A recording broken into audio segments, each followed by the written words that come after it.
राधे राधे दोस्तों, हमारे YouTube channel में आपका स्वागत है।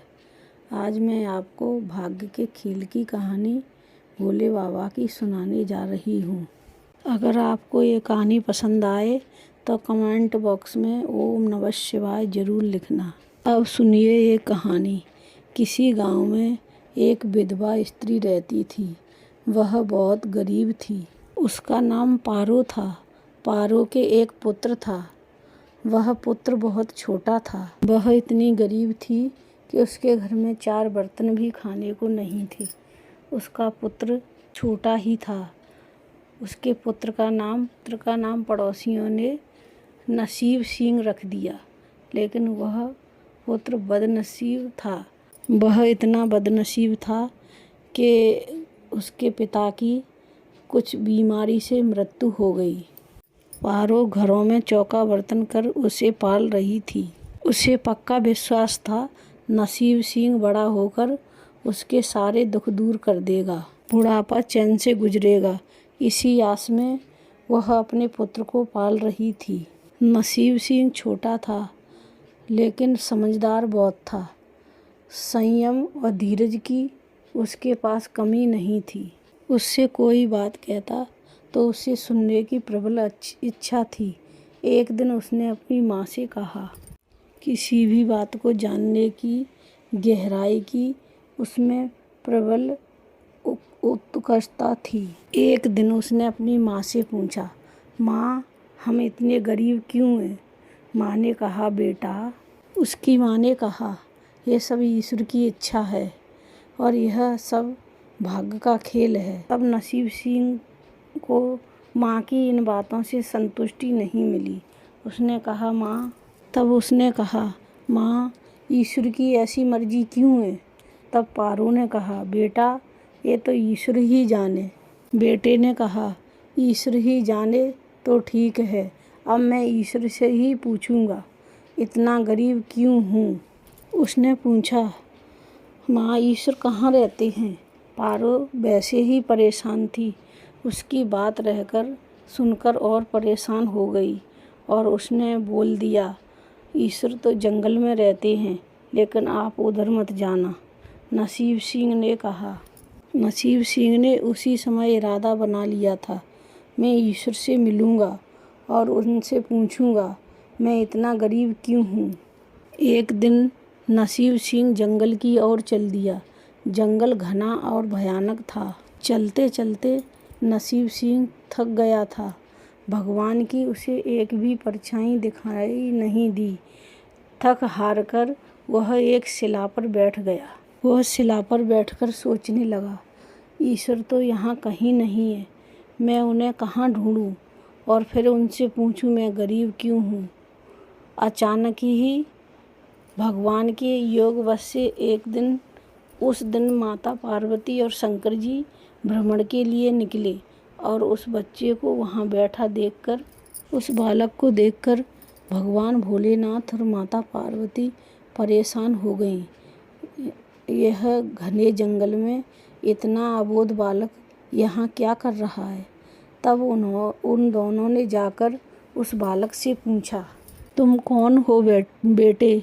इस जंगल में क्या कर रहे हो? तब नसीब सिंह ने कहा, मैं ईश्वर को ढूंढ रहा हूँ। ईश्वर को? माता पार्वती चौंकी और फिर बोली। माता पार्वती बोली, मगर क्यों? ईश्वर से तुम्हें क्या काम है? बच्चे ने कहा, हम उनसे पूछना चाहते हैं, हम इतने गरीब क्यों हैं? दूसरों की तरह हमारी भी भाग्य रेखा क्यों नहीं है? नसीब सिंह ने निर्भय होकर उत्तर दिया। पार्वती और भोलेनाथ उस बच्चे का साहस देखकर बहुत प्रसन्न हुए। माँ पार्वती तो करुणा की सागर हैं। उनके हृदय में करुणा आ गई और उन्होंने भोलेनाथ से कहा, प्रभु, इस बच्चे को। पार्वती माँ बोली भोलेनाथ से, प्रभु कुछ कीजिए इस बालक पर। भोलेनाथ बोले, पार्वती, हम कुछ नहीं कर सकते, इसके भाग्य में यही लिखा है। देवता के लिखे के बारे में इसे ऐसा ही जीवन भोगना है। तब पार्वती बोली, नहीं नहीं स्वामी। पार्वती जी ने कहा, नहीं नहीं स्वामी, कुछ कीजिए। भोलेनाथ बोले, पार्वती हट मत करो, हम इसे कुछ दे भी देंगे तो इसके भाग्य में नहीं लिखा है, इसे ऐसे ही जीने दीजिए। पार्वती जी ने कहा, नहीं स्वामी, ऐसे नहीं, आप इस पर कृपा कीजिए। माँ पार्वती ने कहा, नहीं स्वामी, इसकी गरीबी दूर करने को आपको इस पर कृपा करनी ही होगी। जब माँ पार्वती जिद करने लगीं तब भोलेनाथ ने बच्चे को एक हार दे दिया। हार पाकर बच्चा प्रसन्न हुआ और खुशी खुशी अपने घर चल दिया। त्रिकालदर्शी भोलेनाथ यह सब जानते थे, यह हार इसके नसीब में नहीं है। तब फिर नसीब सिंह चलने लगा। चलते चलते अचानक उसके पेट में दर्द होने लगा तो वो शौच के लिए इधर उधर देखने लगा। उसने वह हार एक पत्थर की शिला पर रख दिया और शौच के लिए चला गया। जब वह शौच करके आया तो उसने देखा एक चील उसका हार लेकर जा रही।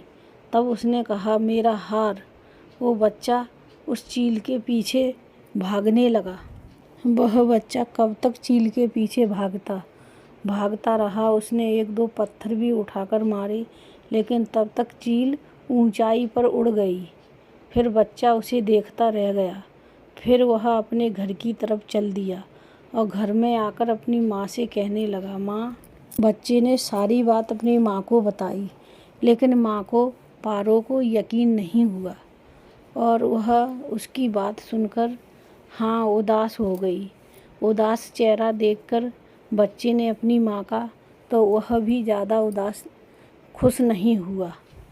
उसने मन ही मन में निर्णय कर लिया, कल वह वहाँ फिर जाएगा और भगवान शंकर उस चील को दंड अवश्य देंगे। वह दूसरे दिन फिर वही जंगल में जाकर उसी शिला पर बैठ गया। तब भोलेनाथ ने माता पार्वती से कहा, देखो देवी, उसके पास वो हार नहीं रहा। उसका हार लेकर चील उड़ गई। अब दूसरा हार पाने के लिए वह चील को दंड दिलाने के लिए फिर आकर शिला पर बैठ गया है। दूसरे हार लेने की इच्छा लिए आज फिर यहाँ पर आ गया। तब माँ पार्वती ने कहा, आप चील को दंड दें या न दें, लेकिन इस बच्चे की सहायता जरूर करें, इसकी निर्धनता दूर करें। तब भोलेनाथ ने कहा। पार्वती से भोलेनाथ कहने लगे, हे देवी, हम कुछ नहीं कर सकते। अगर आप जिद करती हैं तो हम ब्रह्मा जी को बुलाते हैं, ब्रह्मा ही जी इसका कुछ दुख दूर करेंगे। तो भोलेनाथ ने ब्रह्मा जी को बुलाया।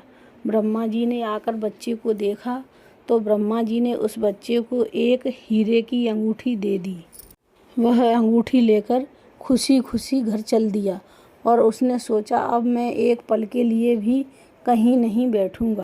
उसने सोचा, मैं इस अंगूठी को अपने से अलग नहीं करूंगा। चलते चलते उसे प्यास लगी तो वो पानी पीने के लिए एक सरोवर के पास पहुंचा। वह बच्चा जैसे ही पानी पीने के लिए उसने एक चुल्लू भरा तो उसकी अंगूठी जेब से गिर गई और जैसे ही वो अंगूठी उठाता वैसे ही उस अंगूठी को मछली ने निगल लिया। अब वह बच्चा रोते रोते माँ के पास आया और माँ को आकर सारी बात बताई। तब माँ ने कहा, बेटा, जब तक भाग्य में नहीं है तब तक कोई चीज़ नहीं टिकेगी। उसने दिलासा देते हुए बेटे से कहा, जब भाग्य देवता देंगे तो मिट्टी भी सोना बन जाएगी। ऐसे किसी का दिया हुआ भाग्य में नहीं बधा है तो नहीं टिकेगा। और यह समझाते हुए वह अपने काम पर लग गई। पर नसीब सिंह भी हार मानने वाला नहीं था। उसने मन ही मन में सोच लिया था, कल फिर मैं वहाँ पर जाऊँगा। बच्चा फिर वहाँ तीसरे दिन पहुँच गया और शिला पर जाकर बैठ गया।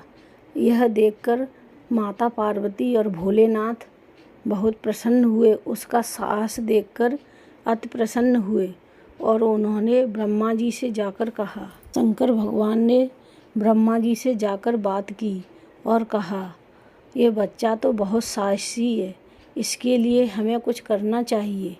तब ब्रह्मा जी ने कहा, इसके लिए तो विष्णु के पास चलना चाहिए, वे ही इसका कुछ हल बताएंगे। भगवान शिव और ब्रह्मा जी और पार्वती भगवान विष्णु के पास गए। वहाँ पहुंचकर कहने लगे। सारी बात सुनकर भगवान विष्णु उस बालक के पास गए और उस बालक को हीरे दिए। बालक ने कहा, अब मैं कहीं नहीं रुकूंगा। हीरे पाकर बहुत प्रसन्न हुआ और वह बालक वहाँ से चल दिया। वह बच्चा कहीं पर नहीं बैठा और चलता रहा। सीधे वह अपने घर आकर उसने माँ को पुकारा। माँ घर पर नहीं थी, तो उसने वह हीरे एक लोटे में डालकर कोने में छिपा दिए और वह बच्चा माँ को ढूंढने निकला। वह सोचने लगा, अब माँ को किसी के घर पर काम करने की कोई ज़रूरत नहीं है, अब हम अमीर हो गए हैं। यह सोचकर वह माँ को ढूंढ रहा था। तभी उसके घर में 2 आदमी आए। उसके घर में 2 चोर घुस गए और सारा सामान उठाने लगे। जो भी सामान उसे मिला चोरों को और लेकर भागे। उस सामान में वह लोटा भी था। जब वह बच्चा अपनी माँ के साथ घर आया तो उसने देखा हीरे गायब हैं। इतना ही नहीं कि घर का और भी सामान था, वो भी सब गायब था। यह सब सुन उसकी माँ को बहुत गुस्सा आया। उसकी माँ ने कहा, सारा दिन इधर उधर आवारा की तरह घूमता रहता है और शाम को कुछ न कुछ बहाने बनाकर कहानियाँ सुनाता रहता है। माँ की डांट सुन लड़का रोने लगा। वो तो सिर्फ वही जानता था वह सच बोल रहा है या झूठ। डांट खाकर उस लड़के की हिम्मत और बढ़ गई और अगले दिन फिर उसी स्थान पर जाकर बैठ गया। भगवान शिव उसका साहस देखकर बहुत प्रसन्न हुए। भगवान शिव भाग्यकी देवी के पास गए और कहा, हे देवी, ये बहुत लड़का साहसी और बहादुर है। भोलेनाथ ने भाग्यकी देवी से कहा, यह बहुत साहसी बच्चा है, इसे कुछ दे दो। तब आज्ञा पाकर भाग्यकी देवी ने उस बच्चे को एक सोने का सिक्का दिया। वह बच्चा उस सिक्के को लेकर खुशी खुशी घर की तरफ चल दिया। वह सिक्का लेकर घर पहुंचा और वह सिक्का उसने अपनी माँ को दिया। माँ सिक्का पाकर बहुत खुश हुई, क्योंकि वह सिक्का भाग्यकी देवी ने दिया था। इसलिए सारे काम उसके होने लगे, सब काम बनने लगे। एक दिन उसके गांव में मछली वाला आया। मछली बेचने लगा तो वही सिक्का देकर उस बालक ने मछली खरीद ली।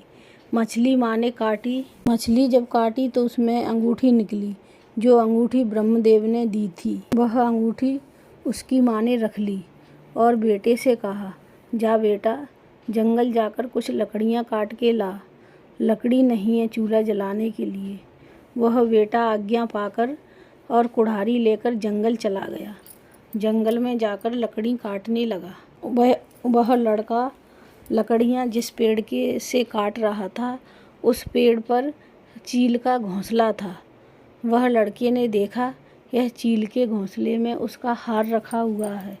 तब वह लड़का अपना हार लेकर और कुछ लकड़ियाँ पेड़ के नीचे पड़ी थीं, उनको बीनकर एक गट्ठा बनाकर सर पर रखकर चल दिया और उसने घर जाकर अपनी माँ को वह हार दिया। माँ हार पाकर बहुत प्रसन्न हुई। अब तो वे लोग अमीर होने लगे।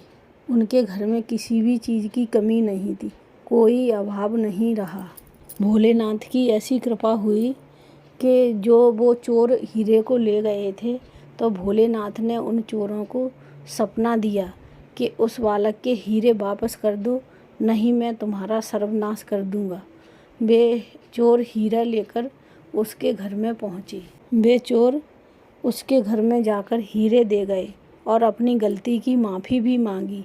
इस प्रकार भोलेनाथ की कृपा से उनके घर में अब किसी चीज़ की कोई कमी नहीं थी। उनका भाग्य बदल दिया भोलेनाथ ने, उनकी गरीबी दूर हो गई। तो दोस्तों, आपको हमारी कहानी कैसी लगी है, कमेंट में लिखकर ज़रूर भेजना। धन्यवाद।